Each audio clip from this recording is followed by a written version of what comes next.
I may have even been on the other side of those ridges. I don't know.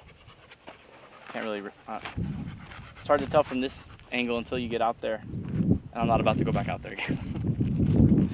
22 hours was the amount of time Brian Napoli spent out there, lost in the thick brush of Towsley Canyon. I got rescued around 10:45, I believe, on the 11th.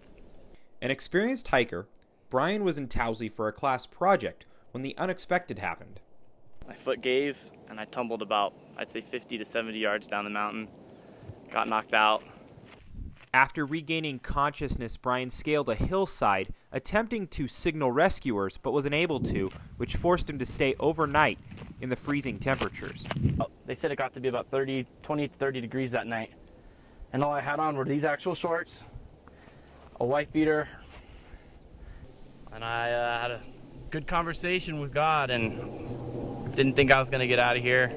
Most of the 22 hours Brian was lost were spent on a hillside, in trees and brush, much like what I'm standing in now, which made it very difficult for rescuers who were trying to find him. Search and rescue teams and helicopters and on foot searched for the lost hiker, but it was his family who found him in the end. It ended up being my aunt and uncle that heard me screaming and saw me waving my shorts on a dead tree. I had to wait for another helicopter, the actual rescue helicopter, to come and airlift me out.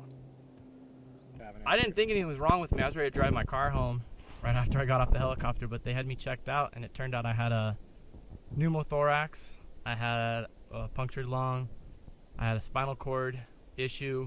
Despite the hospital stay and the life-threatening 22 hours spent on the Towsley Canyon hillside, Brian says he will continue to get away from everyday life on the local hiking trails.